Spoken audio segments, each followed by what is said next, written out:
Welcome to the Natasha Helfer Podcast. To help keep this podcast going, please consider donating at natashahelfer.com and share this episode. You can find Natasha on Facebook at Natasha Helfer, LCMFT, CSTS, and at Natasha Helfer MFT on Instagram and TikTok. You can find all her cool resources at natashahelfer.com. The intro and outro music for this episode is by Otter Creek. This podcast was edited by Ashley Piccini.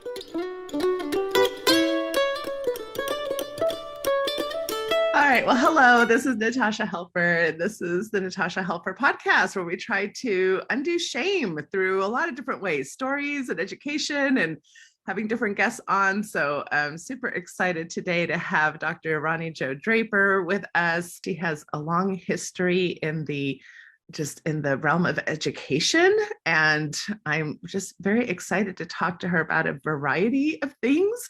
But before we get too deep, I just love to know a little more about your background, your story. You're just kind of a fascinating person. I've heard you speak on several occasions, and we've been social media kind of friends and acquaintances for a long time. So I'm always looking at your posts and seeing what you're up to, and you're kind of fun to follow, but for all intents and purposes. So I'll stop talking and you start.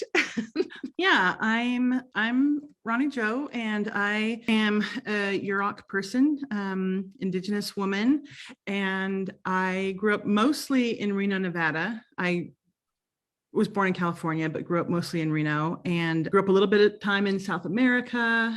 That's where I went to middle school. And where in South America? In Peru, in southern Peru. My father worked for a copper mine as a mechanic. And so we all boogied down to southern Peru for a couple of years. And I graduated from high school in Reno, and then I went to the University of Nevada, Reno, and did my bachelor's degree in mathematics with a minor in physics, with an emphasis on education, and became a high school mathematics teacher, and did that for a while, and then went back to school and got my master's, my Ph.D. in curriculum and instruction with a focus in literacy studies. Not weird. And I then came to Utah to be a professor at BYU, and where I taught courses in literacy, multicultural education, women's studies, educational research methods, and that sort of thing. And I just retired in March, and now I'm being like a filmmaker, and I'm just doing weird things now. That's my thing, is just I'm just doing weird things. So yeah, no, that's super interesting. And I'm assuming you were somewhere along there, your faith was Mormonism. That's correct, right? Yes, I joined the church when I was 19. Okay. So that wasn't necessarily part of your upbringing with your family. No, not at all. Okay. All right. And do you feel like, I mean, I don't know how much you want to talk about just your own kind of roots with your own tribe and things. I know that it wasn't that long ago that you got your facial tattoo, which was kind of really kind of a fascinating, I think, reclaiming of your heritage. Do you be comfortable sharing any of that? Yeah, it was,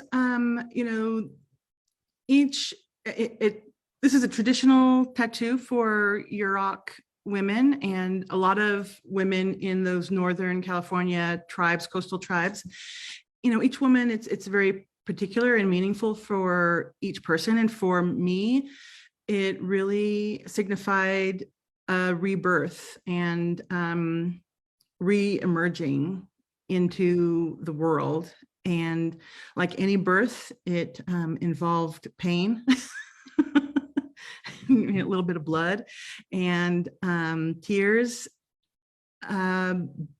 but it also involved an opportunity for my friends to sing for me and to, send me music and allow me to really contemplate what it means to be moving into this new phase of life. I think, as an elder woman, a mature woman, sometimes I think it's easy in our society to think that we're beyond our prime and we're no longer, our life force isn't vital for our communities.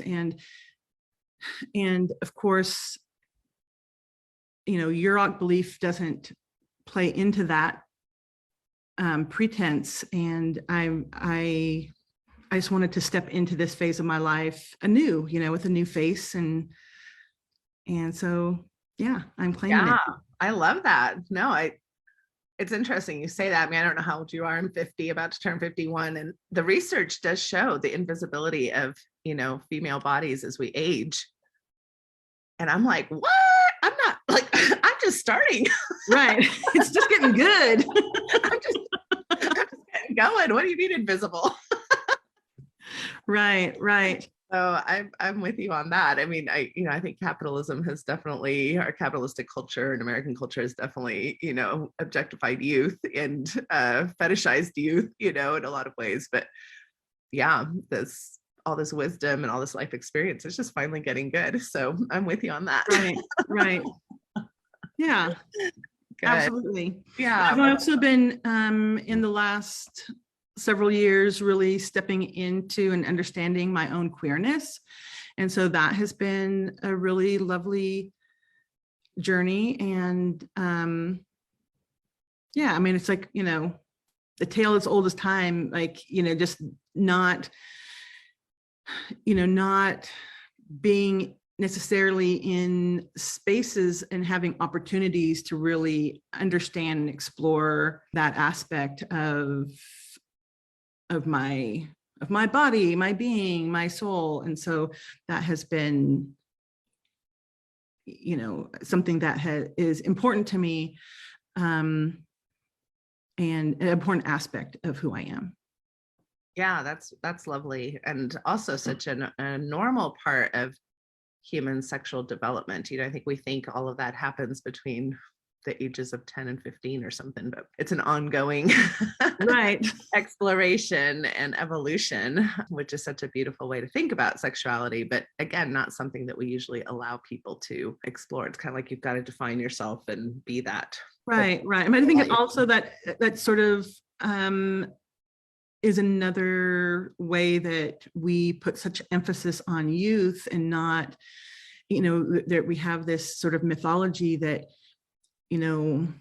all of our identity formation, all of our big decisions of who we are happen, between the ages of 12 and 22, and then nothing, then it's everything's set, and then we just like hit cruise control.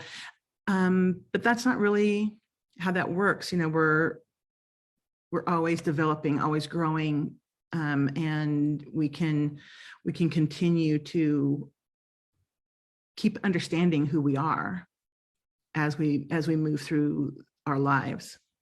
Yeah, I love that. Well, and I also just want to shout out, you kind of barely talked about it, but you are producer of a documentary film called Scenes from the Glittering World. That's about lives of 3 Navajo young people kind of attending a remote high school on the Navajo Nation, and kind of their goals for possibly going to college or what they're going to do post high school world.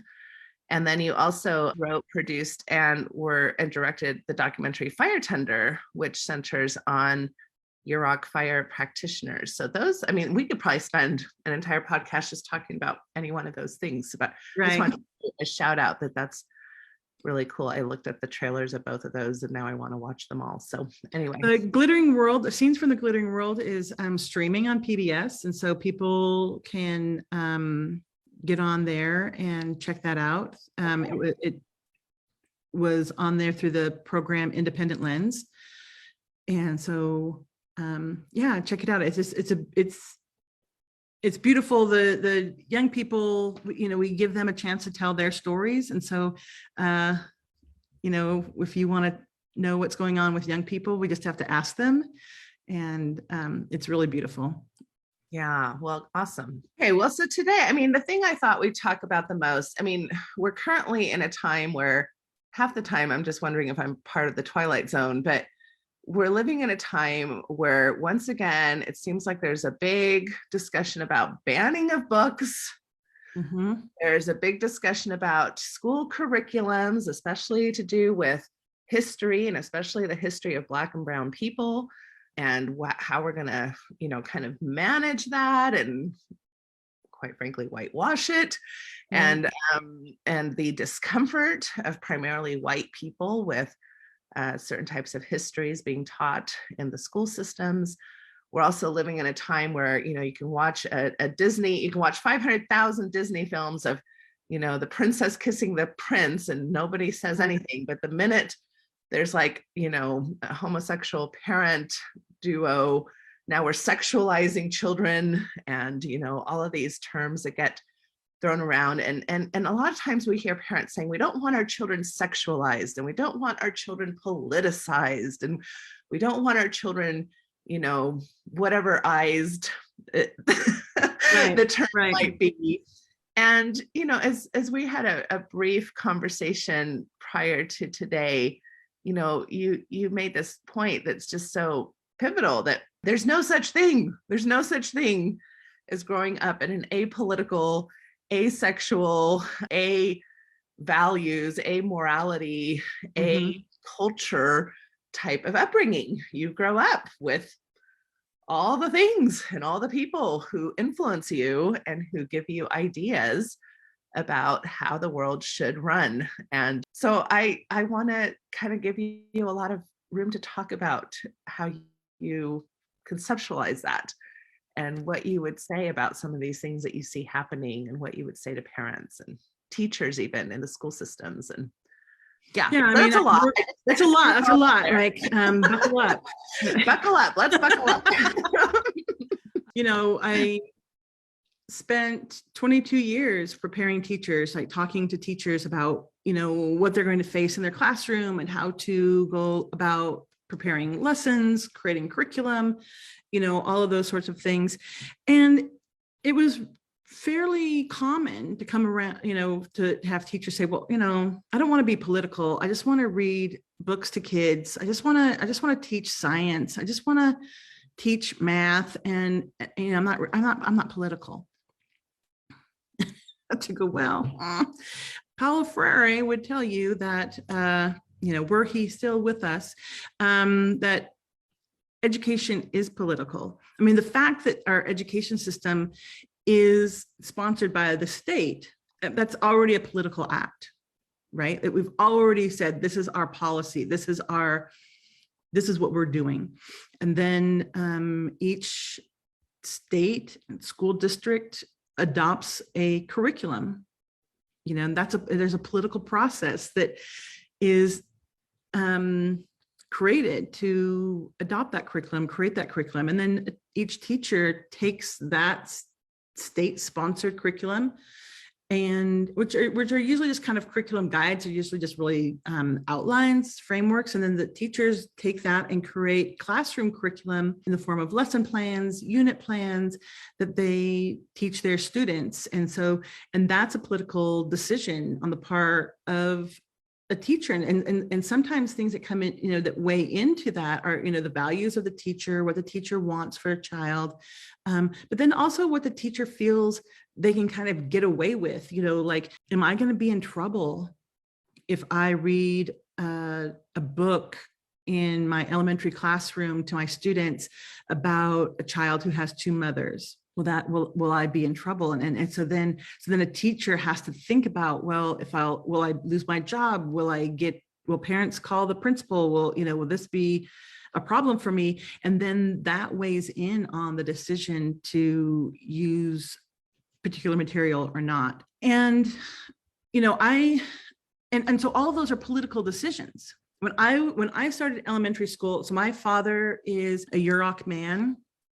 My mom was white and primarily of Norwegian background. And so when I went to elementary school and I was given my basal reader, those basal readers are like the anthologies of stories and poems and whatever that we use to teach children how to read.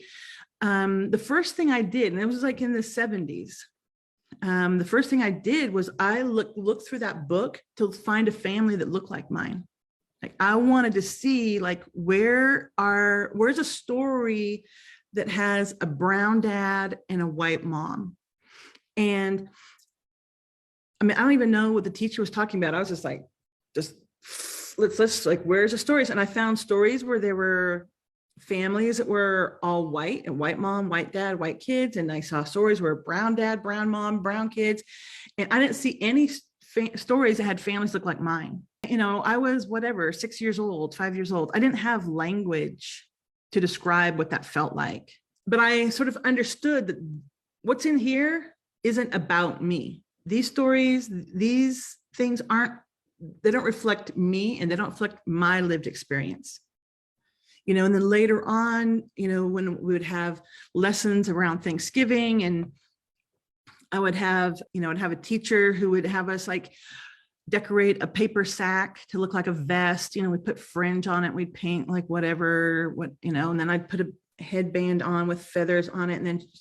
And the teacher would be teaching us like, this is how Indians were. And I'd think, I live with an Indian. My grandma's an Indian. No one's sitting around in a paper vest, or no one's sitting around with feathers in their hair, you know, it didn't connect with my reality. And that was a choice that the school made, that teachers made, and that I had to grapple with from a very early age. You know, what is what? And I think even this idea of me, you know, coming to understand my own queerness, you know, there was no discussion about it. There was no language about it. I graduated from high school in 1983. There was only one person in school who was kind of out as a gay person. I think we all knew he was gay, and he got a lot of harassment because of that. And I think the reason why he didn't get even more harassment was because his cousin, who was in the same class, was a captain of the basketball team, captain of the football team. And he sort of threw his body in between other people and his cousin, you know, to say, you're coming for my cousin, you come through me first.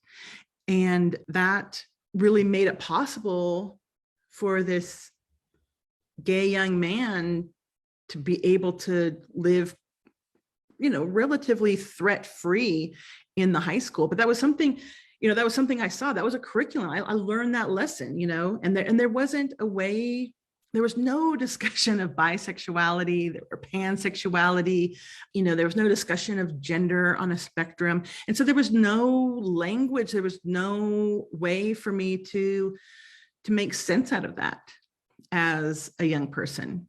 And so, you know, those are all curricular decisions that impact actual human beings as we move through school.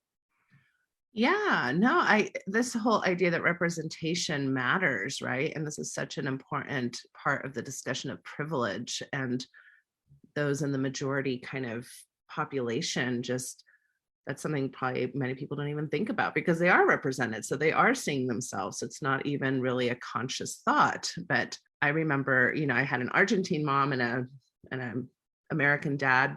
We were all white, so I didn't have that necessarily a difference, but my mom had a very heavy accent. We definitely felt different. We were a military family. So anytime you have difference, right, mm-hmm. you are kind of looking to see, is anybody else out there kind of like me? Am I weird or am I normal, right? That's right. Kind of a pretty normal question most people asking themselves. And I think, you know, even your story about your sexual development, although we normalized, you know, that we do shift and change over a lifetime, the other reality is that when we're not represented, when we're not speaking these things, we actually stunt development, mm-hmm. right? So somebody who could have maybe been more aware of their queerness or of their sexuality, or but if the culture doesn't allow for it or punishes it, then we learn pretty quickly just from instinctual survival mode that that's something I should probably suppress or not even consider. Right. And that happens on very subconscious levels, that sometimes it's not until our 50s or 60s that we're reopening those layers of ourselves because we just didn't have the permission to be. Right. I was very fortunate that the curriculum in my home wasn't homophobic. You know, that I didn't grow up with parents who were who were, you know, anti-gay at all. You know, so now in the 80s, you know, the AIDS epidemic, HIV is you know, surging, and the conversations, I'm so grateful for the conversations around my dinner table in my home, because they were conversations that were filled with concern and empathy, and what are we going to do, and how isn't this terrible, and why aren't people doing more to figure out what's happening and how we can be helpful. I know other people weren't having those conversations at their dinner tables. Their home curriculum, so at school that wasn't happening, but at home it wasn't that things were just, the conversations about sexuality and whatever were fairly common at my house, but they didn't include homosexuality. And I think it was mostly because my parents just didn't consider it. I had a conversation recently with my father, and he said, I always considered the possibility that your brother could be gay, like that. He goes, but it never occurred to me that women were gay. And so it never occurred to me to be thinking about that. And so I'm fortunate to have been raised in a home where homophobia wasn't a marker of how we discussed issues and people. Right. Well, I'm guessing one thing you and I have in common a little bit is you're working at a religious university training students to become teachers. And I've played a lot of roles, training therapists to become therapists, especially sex therapists, and also a lot of times from my faith community, which also happens to be Mormonism. So, I just wonder what you would have to say about when you have people coming from kind of maybe conservative or high demand religious places, and they're wanting to serve and become therapists and teachers. They're having to do a lot of unwinding of their own bias, right? Of their own kind of worldview. And there is that resistance, but I don't want to have to do these things that, or teach about things or talk about things that don't fit into my worldview or my values lens. So I wonder what that experience was like for you, how you faced that, how you strategized around that, how you felt like you could have conversations that might start opening up people's perspectives. One of the things that I would do is talk about what are our values? I mean, because a lot of my students would say, well, this doesn't really fit with my values. And I would say, okay, so let's really unpack what our values are. And then to understand that, we may have shared values, but we may prioritize our values in different ways. And so that I can say, yeah, I value, my students would say, I value chastity. Excellent. That's a fine value to have. And now, how do you position that? How do you prioritize that, in terms of your value for human life, your value of charity, your value for dignity, your value for thrivance, your value for education. So we have all these other values, and at some point we might go, well, I mean, I gotta, if given a choice, I might choose human life over chastity, and so then we can think about things that way. And then the other thing is, especially in schools, I think there's a big misconception about the actual sexual activity of children, so we can talk about the sexuality of children. So a child may come out to you who, 10 years old, 6 years old, 18-year-old, and say, well, I'm gay, I'm bisexual, I'm pansexual, but they haven't given you any information about their sexual activity. And I think that we need to separate those two things out, and that can be helpful for folks who maybe have beliefs around behaviors different than beliefs around people's beings or identities or bodies. And so that conversation could be helpful for my students. The other thing is, that I would say to them, you're preparing to be public servants. You're preparing to serve the public. And the public comes to you from all areas. I mean, that's one of the things that one of our values in America, that we are a pluralistic society, that we believe in people, regardless of their beliefs or their walks of life or cultural backgrounds, that they get to participate in public life. They get to be in public spaces. They get to be in schools. They get to participate in our government, make public decisions.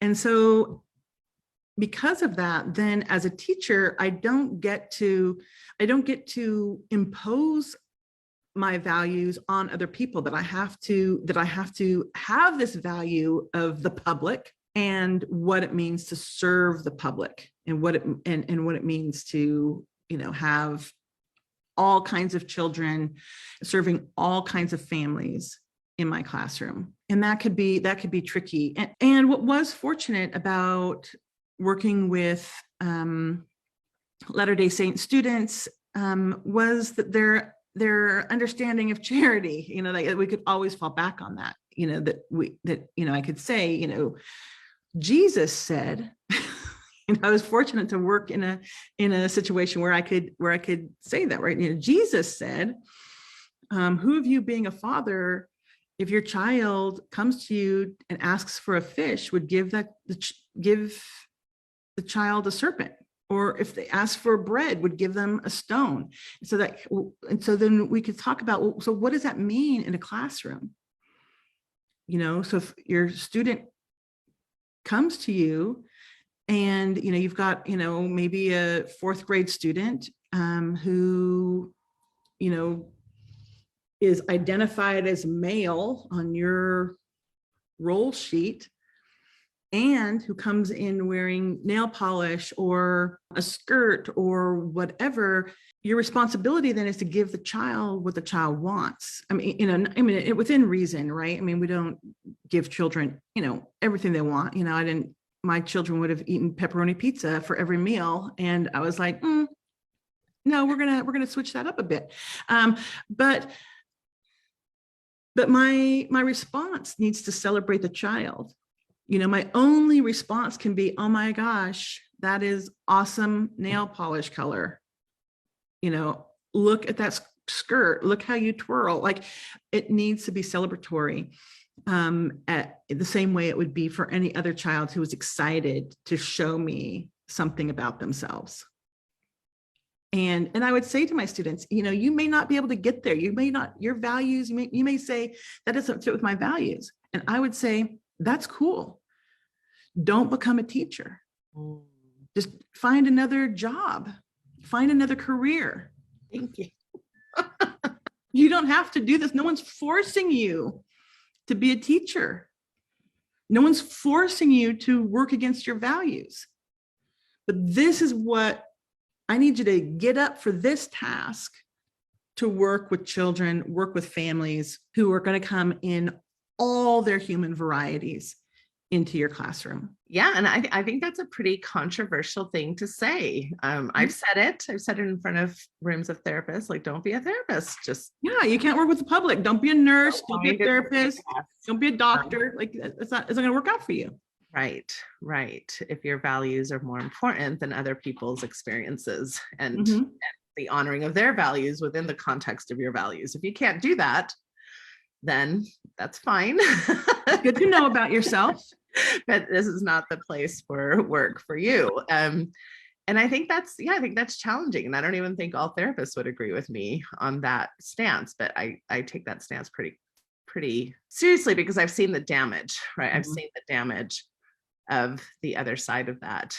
And the same with students, right? And teachers. And I think I've heard, I've had my kids come home. We lived in Wichita, Kansas for a while, very evangelical space there for a minute. I forget what year it was, but there was a lot of hoopla about the potential of the second coming and the rapture. Yeah, they would come home not just with stories about their friends. That's fine if their friends believe those things and share those beliefs with them. And we have to talk that through. And okay, well, we don't necessarily believe that, but our friends do. But of experiences of teachers sharing those kinds of beliefs in the classroom, even almost as ways to kind of threaten behavioral, you better watch out, kind of idea, right? Like you better be a good kid, because otherwise when the rapture comes. And I'm like, okay, I did not send my kids to evangelical school. Right. I sent them to the public school system. So, and that's just me and my little white world of privilege already, right? And even I'm having those experiences. So I can't imagine the kinds of experiences, if I was a Black mother or an Indigenous mother or a brown Latina mother, with some of these experiences that people have with their kids. Right. Yeah, or a gay mother, you don't want, if you're a queer parent and you've got your kids going to school and learning anti-queerness at school, that's rough, and I think this was something else I could teach, I could fall back on with my students. We don't want to do things that get in between the family. I don't want to be in charge. I don't want to do something that separates children from families, from their parents. And if a child is coming to school and they've got two mothers, or they've got a transgender parent or whatever, I don't want to do anything that places a wedge between the child and their parent. And so I need to be really, really mindful of that, because as a teacher, I might be with a child for 180 days of their entire life. That's not a lot. Their parents are going to be with them, if you really, put your religion where your heart is, that's an eternal relationship, and we don't need to be mucking that up. And so that was another thing that my students could they could get their heads around and their hearts around, was like, oh yeah, I've got to be, to be pro-family is to be pro all of the families, not just a handful of the families. Yes, right. Yeah, because you're going to have trans kids, you're going to have trans families, trans parents, you're going to have families experiencing poverty, parents, families who are incarcerated or formerly incarcerated, kids who are being raised by their grandmothers or an auntie, or, all kinds of situations, all kinds of families, single dads, single moms, that, we know of families where maybe, we would talk about, like, what do you do when a child comes in, it's parent teacher conference, and and you've got three dads coming in and a mom, and these four people are the child's parents. And that instead of saying, oh, what do I do? Like, that we can instead say, oh my gosh, what a fortunate kid. They've got four adults who are interested in how they're learning, how they're progressing, their well-being. That is a fortunate child, and as a teacher, that is something so wonderful to know about a child, that they've got this army of adults who are, really pulling for their well-being, rather than see that as problematic or a broken family or whatever. We need to see that as a family who's interested, and work from there. Oh yeah, the whole term broken family needs to be. Oh yeah, I was right? Like, we're not doing that here.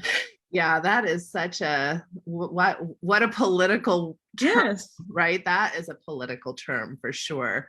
So yes, families come in all shapes and sizes. I mean, as you're talking, I'm thinking about, there's a lot more people being more public about non-monogamy arrangements. Mm-hmm. So you've got poly families, and you've got foster families, you've got adoptive families that include birth parents. You've got, mm-hmm. You've got all kinds of people that are raising children and doing it, in the ways that work for them and their circumstances. So, and it turns out, as you know, as a therapist, that all of these different kinds of family configurations still make it possible for children to thrive.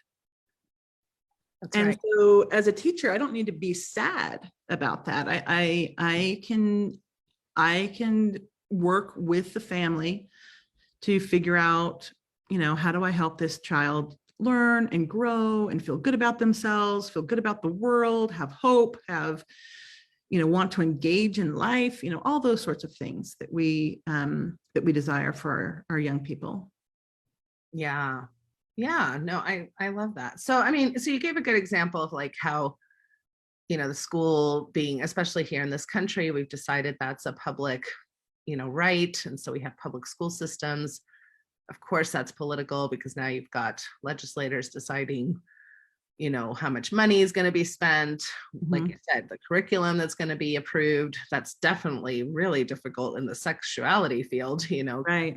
What sexual curriculum is going to be approved? Is it even accurate? Is it going to be abstinence only? Is it, does it include all the anatomy, or are we just going to talk about some of the anatomy? Yeah. Usually the clitoris is not included. Like what clitoris? And then even that, like, are we just going to talk about anatomy? Are we going to talk about identities and, the LGBTQ rainbow spectrum? I mean, are we going to include all of these different and relational sexuality, not just body parts coming together? Right. Which is really what's lacking from our children's education for sure. But, I remember when I spoke to you earlier, you said, everything we do is political. You said getting my face tattoo is political. My marriage is political.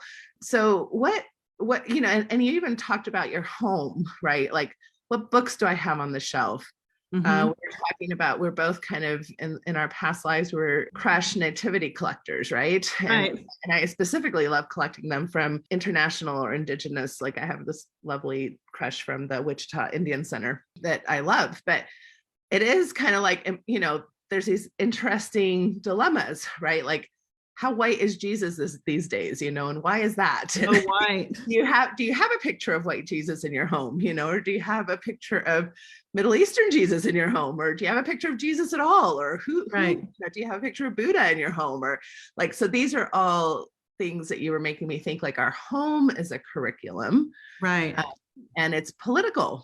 So it is. Yeah, I'd love for you to tell. Yeah. So we have. How's a marriage political? How's a home political? So we have, as we had talked before about, I've got a pretty healthy nativity collection, and from all over, from Mexico, from Peru. One is carved, it's African, and then we also have the Fisher-Price nativity, right? The little angel goes on top and the music plays. Not at our house because we took that battery out. We don't need to hear Silent Night in that sad Fisher-Price tone. Yeah. And the angel's blonde and white, and yes, and got wings, of course.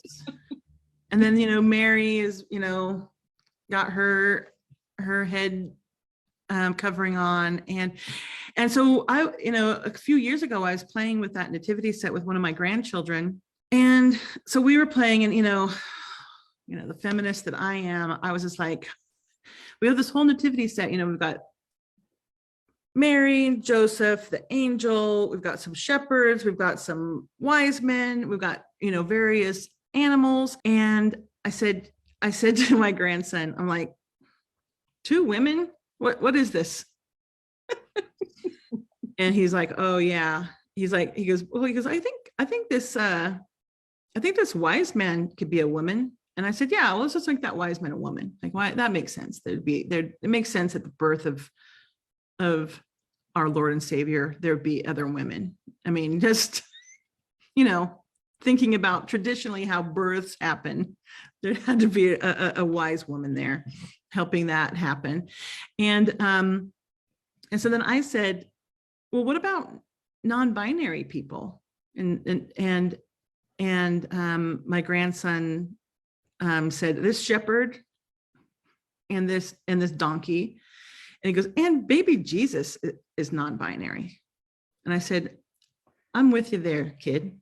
So that we went ahead and queered the nativity, Wait a minute, there had to be other human genders besides just 2 women, and we played, and they had a parade. There was eggplants involved for whatever reason, and spinach. My grandson was very much into super healthy foods, and we just had this really lovely time playing. And so what I was able to do was, Fisher-Price had their curriculum. They had their thing that they wanted to push on my family, with what the genders are. We weren't really able to at that time, like, switch up necessarily the skin tones or, the cultural backgrounds of the individuals. But I could, because I was the grandparent and the teacher in that situation, I could switch things up and be able to play, and play is such an important educational tool with my young grandson, and talk about, like, okay, well, here's what's what. Another example, my two grandsons are only like 3 months apart, two different dads, obviously, because that would be a terrible labor if your children were 3 months apart. But they were playing together. They were playing, and they were like, maybe, again, they were really young, maybe 4 years old, and they were playing house. And one of them was cooking in the kitchen, and said to his cousin, "I'm the dad, and I'm cooking dinner." And then the other child said, "Well, who am I?" And then he goes, "Well, you're just the other dad." And he said, "Oh, okay, I'll make dessert." And so they just played, and all the parents were sitting there, and the grandparents, as you do, you sit in a circle and kind of watch children play. It's like your entertainment.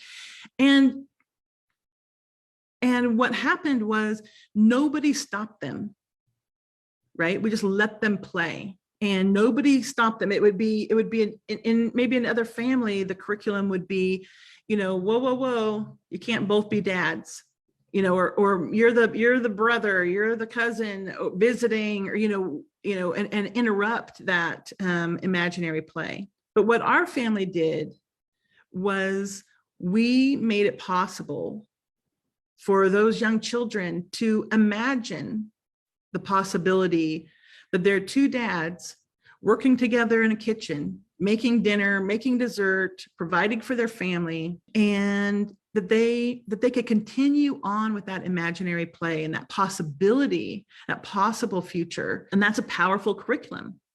That was what we didn't decide it ahead of time or anything, but we all let that play out. And in another family, that play might have been interrupted in a different way. The way that I play with my child with a nativity set might play out in a different way. Right. Well, this is played out a lot in gender toys, like our little penis owning children allowed to play with Barbie dolls, right? Or our, vulva little owning children, can they play with, cars and hammers and, those kinds of things. So although I think it's a little more monitored if you have a penis owning child. It is. We don't allow, I like that idea that penis owning beings to be expansive in the way that they explore and understand the world.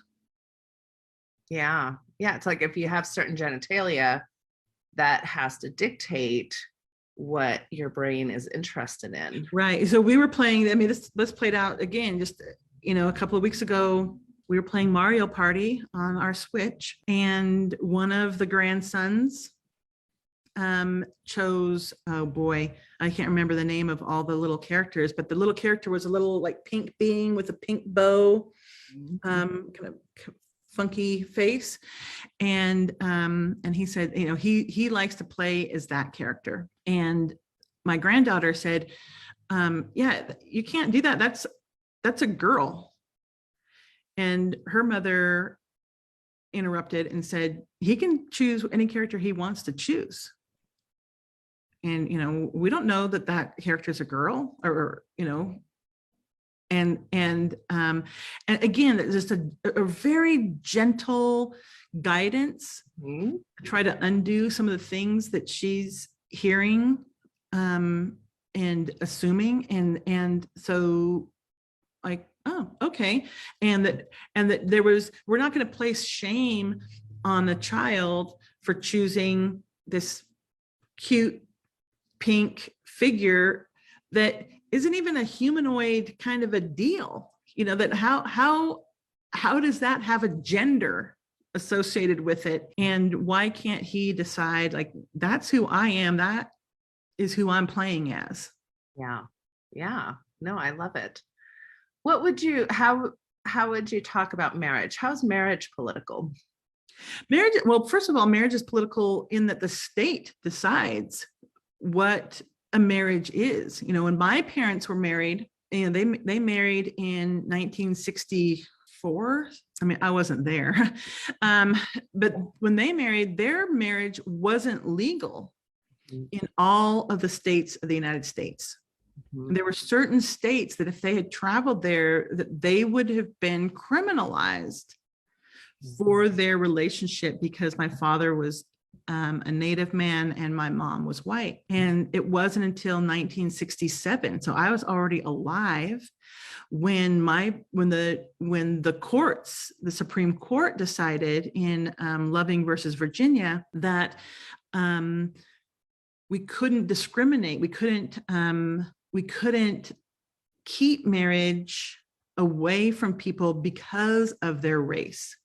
And so then suddenly my parents' marriage becomes legal in more states in the union. That's a political decision. And then, then fast forward to, the nowadays where, my queer son and his husband are married, but that wasn't always a possibility for him, that when he was coming out and, and he was saying, I want to be married, but and I don't want to live in this world as a single celibate person. And, we had to have a lot of talks about, well, what are the possibilities? What are there other options that you have? Because the policy only allowed him to see certain possibilities. Right. And, and then when marriage equality passed, became the law of the land, then, okay, well, now that becomes a possibility, right? And that he stepped into, he's like, I'm going to be married to my husband. And so that is, clearly political. If the state is giving certain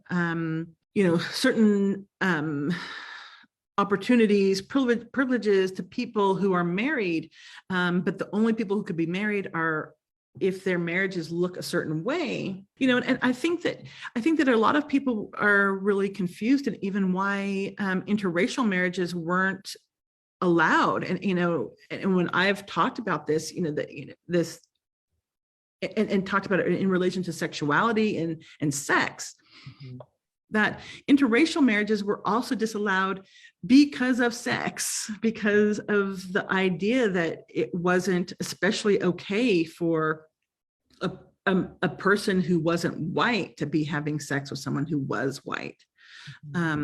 And that there was like this ookiness around it. And that was so similar. The arguments were quite similar to why we would criminalize or not make legal same-sex marriages. And so the parallels are striking. Yeah, and pretty horrific, right? Because it almost treats like different people from different backgrounds as different species. Like you can't intermix species, right? And then of course there's all the reproduction, things. Well, if you're going to contaminate the seed, I think there was just a recent interview that I was listening to, a Black woman who was in the Mormon church, and she had been told, yeah, don't marry a white man because then your seed will be contaminated. And she's like, oh, okay, well, thank you. I'll just go marry a Black man so that we can just have our seed contaminated ourselves. And Right. Keith, Like my seed is still there. contaminated, right? Like it wasn't a solution for her. Like her seed was still contaminated because she's still Black. Right. And how ludicrous some of these things have been. And it's not in that. Well, and it's not even in our past. I mean, one of my sons, when he was in the MTC, and this is, in the, whatever that was, 2009, 2010, another missionary in his district said, it talked to him about how interracial marriage is against God and the contamination of seed, and my son just said, are you telling me that my parents' marriage isn't sanctioned? Or are you telling me that God doesn't bless and admire that union?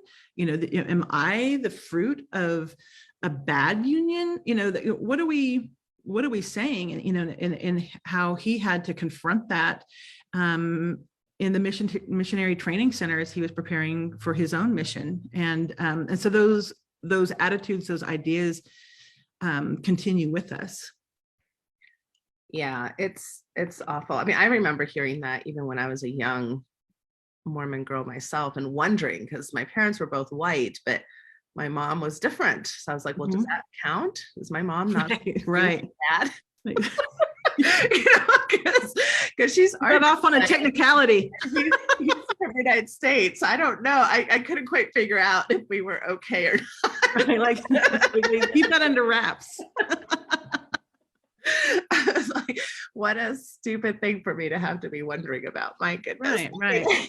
So, I mean, it's interesting, even with the history of polygamy, in Mormonism, for example, that was, very political, of course, how many people you could be married to. That's still something that comes up, at least here in the state of Utah. I think they just recently decriminalized it again. I think they've gone back and forth, between criminalizing and non-criminalizing folks who practice polygamy, which also, of course, affects the ethical non-monogamy crowd, and right. People who want to maybe practice different kinds of family structures, not necessarily for religious reasons, but just maybe for practical or preference reasons. And I think there's lots of laws that we can think about. Sodomy, like where are you putting your penis? Where are you putting your vagina?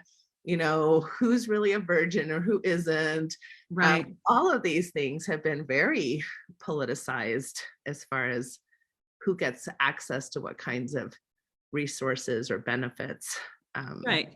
And again, what kind of stories are told in school? What kind of, and it affects the way we talk about science. It affects the way that, one of the things I would talk to my students about was like, even in mathematics, we are surrounded by story problems, and it's, and who are in those stories and what are they doing in those stories? So if it's, Jane and Pete are planning a party, blah, blah, blah, blah, blah, blah. But if it's Pete and John are planning a party, but, then it seems little, but it is also part of the curriculum. Who is legitimized in these different places where stories show up? Yeah. And that we have to think about, problem solving and whatever, that we, again, we're helping our young people see what is possible. Yeah. Yeah. So I know our time is kind of coming to an end. I can't believe it's been an hour already, but what would be kind of your final thoughts to, maybe if we could just pick parents, so if you're a parent and, obviously one of the things that happens with parents, I try to remind myself of this, even though I'm in the twilight zone, is that parents are very protective, right? So that's our number one instinct, is to protect our children, right? You see the mama bears and the mama moose out there, and they're very dangerous. Right. So we have that in us. And so I know a lot of these conversations that I find maddening currently in our culture, in our overall culture, are coming from this intent to protect our children. Really try to remind myself of that. However, it's hard for me when I think that, okay, these ways that people are trying to protect their children, I believe, are actually harming their children, right? So that's, of course, and that who gets to decide, right? That's of course a difficult answer. Well, do I get to decide what's harmful, or do they get to decide what's harmful? Who gets to decide? But what would be some of your thoughts to share with parents as far as helping them honor that protective instinct while also allowing for diversity, for difference of thought, for the exploration of the big world without it feeling like it's a big bad world that everybody has to be afraid of, and that children don't have to grow up in kind of this fear-based, like, oh no, the world is out to get me type of space? Yeah, I mean, I think that we can really examine the curriculum of our homes. What books are we bringing into our homes? What television, what media do we expose our kids to? I mean, that's always a question that we're asking, that parents are asking, but that media, books, they serve two purposes. One purpose is to provide a mirror for folks. So what we talked about, representation, like, can I see myself? Do I see me in the media that I'm engaging with? But the other thing that media does is provide a window so that I can see others. And so if we want to raise empathetic children, compassionate children, children who are comfortable in a world where there are people who are different from them, then we have to provide media that provide windows into the ways in which other people move through the world. And so, do we have children's books in our home that includes people from other cultures, other races, other walks of life, other family configurations, and that those can be really helpful for our children to be able to participate fully in the whole big wide world. And we don't, and again, not in a scary way, but just in a way to understand that, what my children are exposed to in my home, because I'm Indigenous, my husband is white, we're LDS, like that's limiting for them. And so what else can I bring in to be able to show them other things, so that I can bring in an African nativity scene? I can have, nativity, things that Mexico. I can have our brown Jesus, I think is Latino, that is hanging on our wall, with sheep, and and that can help be expansive. It doesn't have to be scary that way. That there are really beautiful children's books written about pride festivals, a pride parade, in a way that is developmentally appropriate for young children. We can expose our young children to drag queens in a way that is not, doesn't have anything to do with genitalia or, sexual activities or behaviors, but in a way that helps them understand, like, oh, these are fun people. They're exploring, they're celebrating, they're marching in a parade, they've got big wigs, like, oh my gosh, they're fancy. We can do that in a way that we don't have to expose young children to all the things, but we can expose them to a variety of the world in a way that's appropriate for their age. And part of that is listening to children, that a child can say, is that a boy or a girl? And then we say, well, I don't know. It could be neither. And the child can just go, oh, okay. And we don't even talk about vulvas or penises at that point, right? The child didn't ask a question about genitalia. The child asked a question about gender. And so we can keep the conversation there and not go into genitalia. The child didn't ask that question. It's to answer the question that the child asked. And so, but we have to get practice at that as parents. that we have to check our own fears, our own values. And if we're coming at it with the world as a big, scary place, then that's what we're going to teach our children. If we believe the world is a big, beautiful, hopeful, imaginative place of opportunity and possibility, then that's what we can teach our children also. So part of it is kind of checking ourselves in that too. I'm rambling now. I feel like I'm just. No, you're not rambling. I loved all of that. And I think it's about being intentional about what we bring into our own lives. I mean, like, for example, one thing I noticed right away is if all I do is watch, CBS News, or whatever, the 10 o'clock news, for the most part, it's scary stuff, right? Like, right. It's what disasters happening in what part of the world. And if that's all you're kind of listening to, then you're going to train yourself to be kind of scared. But there are actual media outlets that will only post like good news, or right.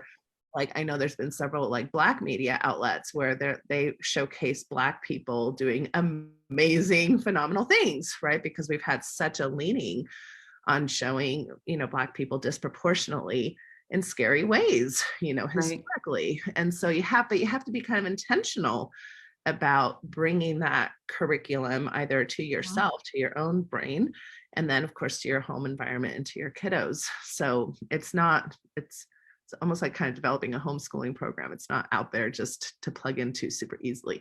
I don't know if you have any resources you'd want to share. Maybe that's putting you on the spot right now, but maybe you could send me some that we could link to or something as far as. I think if you look at the American Library Association, I think librarians really are unsung heroes. They're the folks who are going to save us. But if you look at them, they've got, they're a variety of reading lists that they offer that can help you see, different humans participating in different ways of being on the planet. I think Coretta Scott King has a book award every year, and that highlights really beautiful Black African American literature, and I'm not sure who puts together lists. If I was looking for a list of really good inclusive stories about queer families, queer bodies, looking at maybe like GLAAD or Glisten. Glisten is a really great resource for teachers looking, to enhance their curriculum in schools. But then those places become really useful places for parents too, to say, okay, well, those websites are full of lesson plans about how to talk about all these kinds of issues, and that parents could tap into those and use those for family home evening, for other kinds of things that they're doing in their homes to teach their children. So those resources that we might think are just for teachers can obviously be used for parents as well. Yeah, that's awesome. Thank you so much. You said the American Librarian Association, was that the first one? ALA, American Library Association. Okay, thank you. Is there anything I'm not asking you that you're just like, why isn't she asking me this? In regards to I think one of the things that we need to do more is trust young people. Young people, it turns out, are actually human beings. And they know themselves pretty well, even from a very early age. And we can trust them. We can trust them to tell us about themselves, to tell us about their interests. And then we can move from those interests. We can help expand those interests. I'm thinking even about my own. One of my sons was really interested in high fantasy as a child. And then I got him the book, The Golden Compass. And then he said, I don't read books where the main character is a girl. I was like, oh, not on my watch, buddy.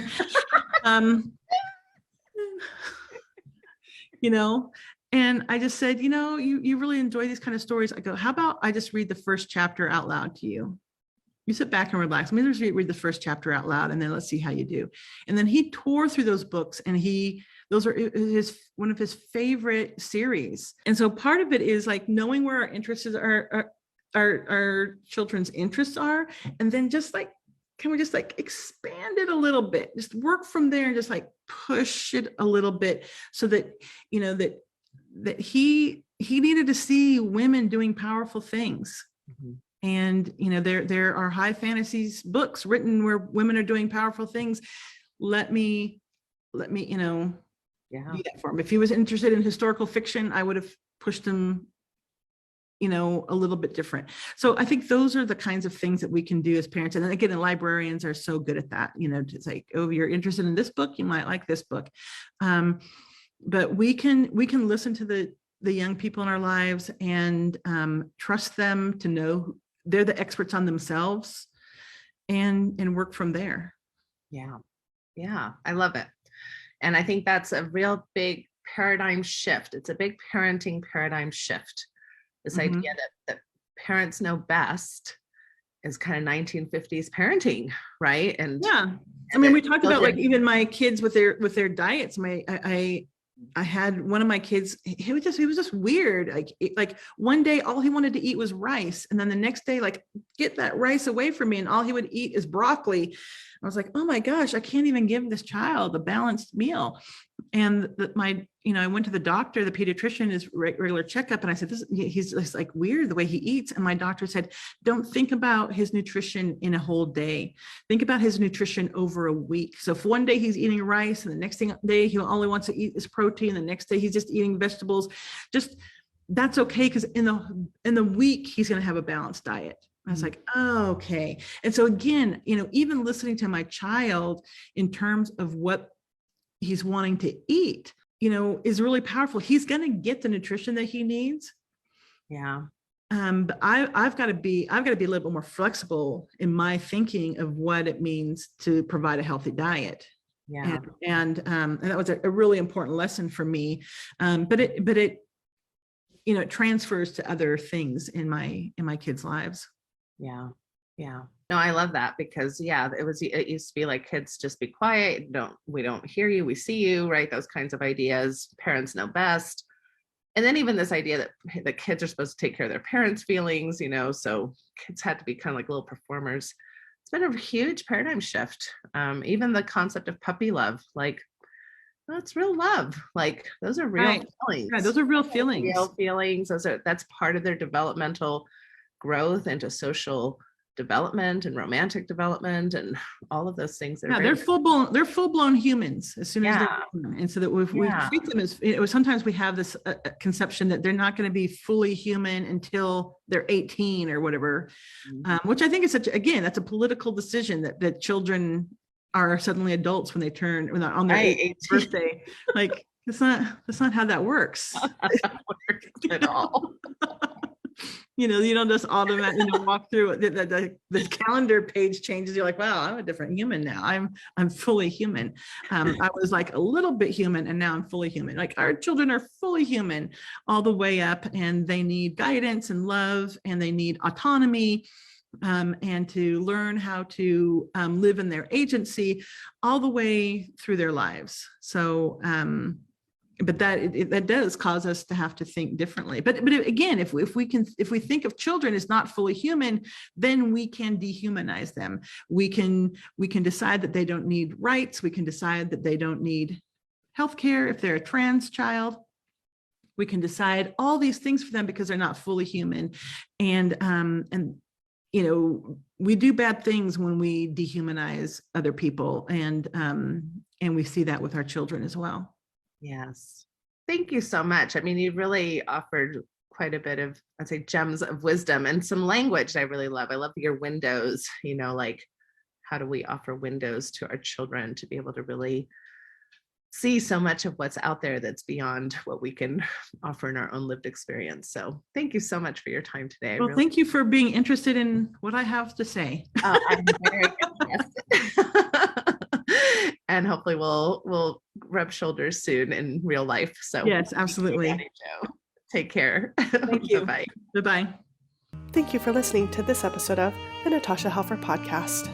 To help keep this podcast going, please consider donating at natashahelfer.com and share this episode. You can find Natasha on Facebook at Natasha Helfer, LCMFT, CSTS, and at Natasha Helfer MFT on Instagram and TikTok. You can find all her cool resources at natashahelfer.com. The intro and outro music for this episode is by Otter Creek. This podcast was edited by Ashley Piccini. There is a place where time slows to nature's pace, and there is space there to find yourself in her embrace. Some places should be left alone. No tishki say the Navajo, so we can always go to the homeland of the heart.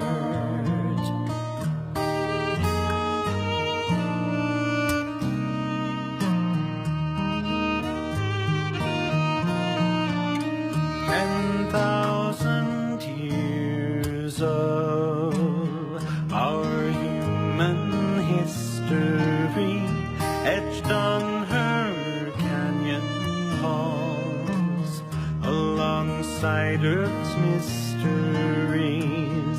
Some places should be left alone. No tishki say the Navajo, so we can to the homeland of the heart, to the homeland of the heart.